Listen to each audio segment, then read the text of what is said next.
It's tax season, and at LifeLock, we know you're tired of numbers. But here's a big one you need to hear. Billions. That's the amount of money in refunds the IRS has flagged for possible identity fraud. Now here's another big number. 100 million. That's how many data points LifeLock monitors every second. If your identity is stolen, we'll fix it guaranteed. One last big number. Save up to 40% your first year. Visit lifelock.com/podcast for the threats you can't control. Terms apply. Welcome to the Sportsman's Voice Roundup, your weekly look at conservation and sporting community news happening across the nation and on the Hill. Thanks for tuning in. This is the TSV Roundup. Welcome, ladies and gentlemen, to this week's edition of the Sportsman's Voice Roundup, your weekly look at conservation news from around the country. This week, we welcome back in Chris Horton with our lead story. We're discussing Pebble Mine, been in the news, for a decade plus, so we'll get to Chris here in a moment. Other headlines that we're getting to: Big Five trophy ban import in New York rears its head again. We'll get to that. Threat to the North American model wildlife conservation introduced in Nebraska. West Virginia Legislative Sportsman's Caucus lights the way for more prescribed burning. A bill to establish a 2A sales tax holiday passes Alabama House. Wrap things up celebrating wins for sportsmen in New Mexico's 2026 legislative sessions. News out of New Mexico, don't often hear about. So we'll get into all that and more. But we welcome in once again Chris Horton. Chris, welcome. You're on the road. Appreciate you making the time and being able to hook up to some somewhat quality hotel Wi-Fi. We'll see how it goes. Yeah, thanks, Fred. Thanks for having me, and thanks for clarifying that I am on the road and that decor in the background is not my office, but it's pretty tacky hotel decorations. But yeah, I'm down in the South Atlantic Council meeting, but glad to join you this morning.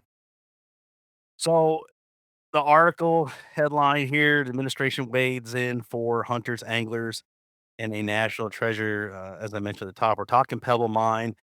Give us the download on this. I mean, I've been hearing about this, like I said, for well over a decade. We know it's a point of contention. It's definitely controversial. A lot of the conservation groups have been all over this, and more recently, you've seen this have an uptick in coverage. So, what's going on? What are we covering, and how should people be looking at this? Yeah, anybody that's a recreational fisherman, especially a trout or salmon fisherman, very aware of the Pebble Mine. It's been a conflict kind of going on for a long time. There's this giant proposed mine in Southwest Alaska in the Bristol Bay watershed, which is home to the largest wild sockeye salmon run in the world.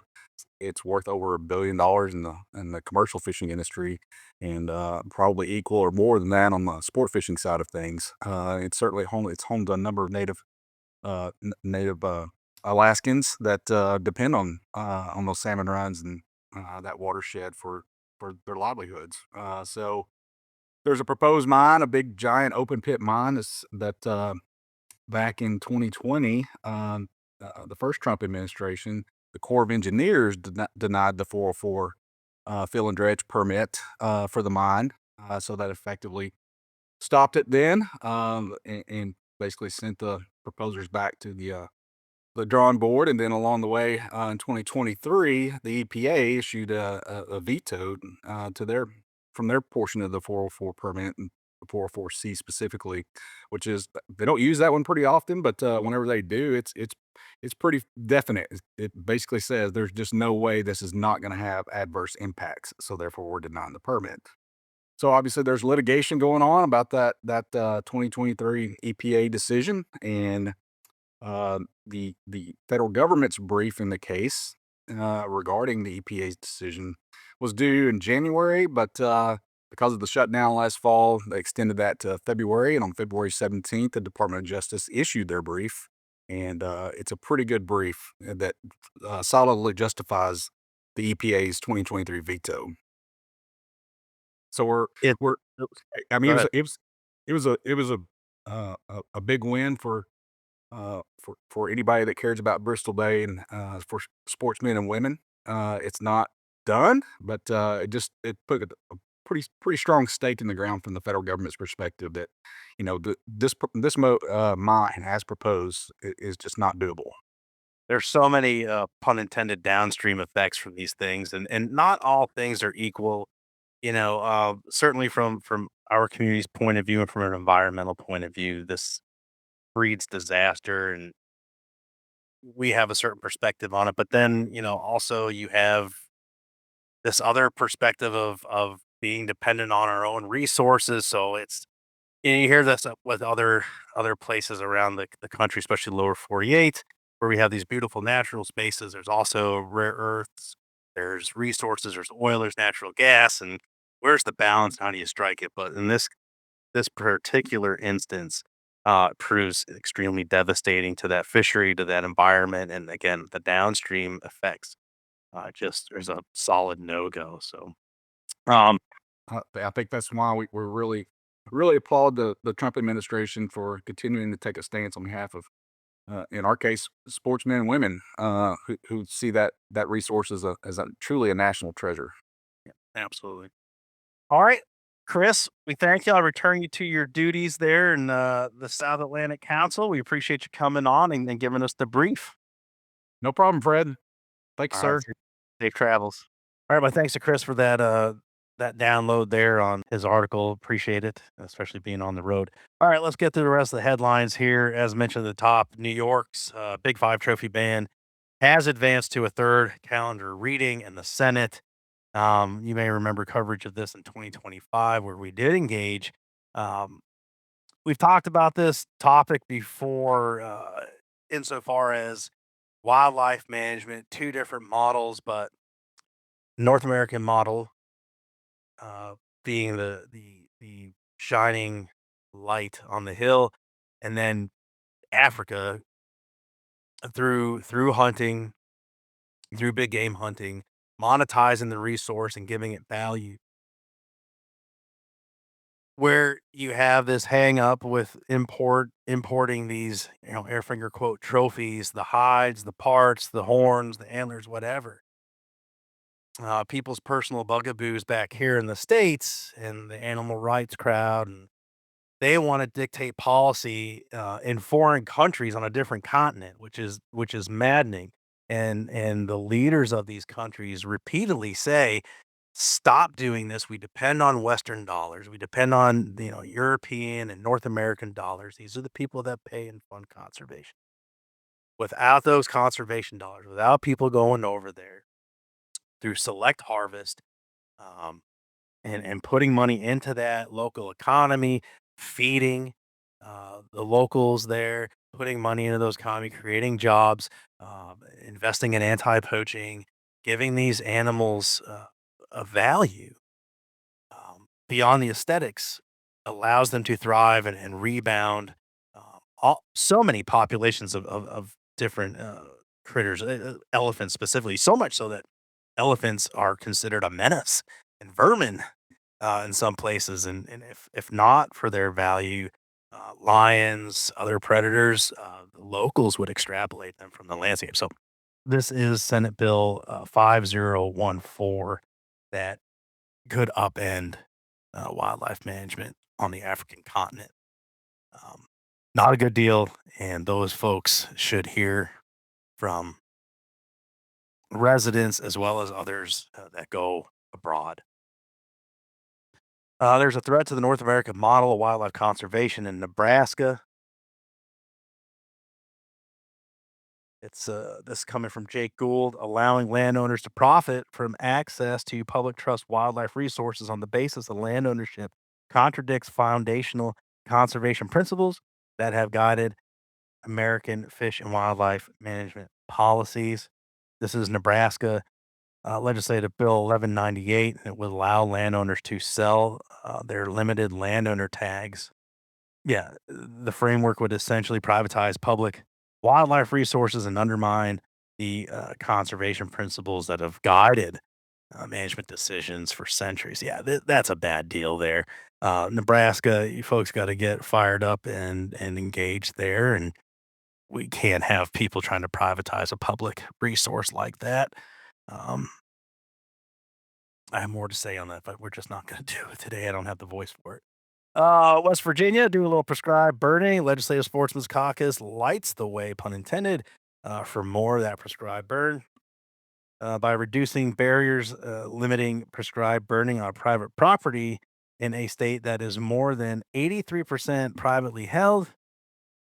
Senate Bill 886 will have a significant impact on wildlife habitat in West Virginia. Back on the 9th of February, Virginia Legislative Sportsmen's Caucus co-chair Senator Bill Hamilton introduced Senate Bill 886 to promote prescribed burning on private property. We do deal with that a lot here in the Northeast and many states where there's privately held. So you can check that out from John Colclaser there, the print edition at congressionalsportsman.org. 2 more articles to get here too, folks. Alabama seeks to establish a 2A sales tax holiday. Passes in the House. On January 29th, House Bill 360 was introduced by the Alabama Legislative Sportsmen's Caucus member Chris Sells and co-sponsored by caucus co-chair Representative Danny Crawford. 360 would create a Second Amendment sales tax holiday to occur annually on the last weekend in August, during which the gross proceeds from the sale of ammunition, firearms, and hunting supplies are exempt from the state sales tax and use tax.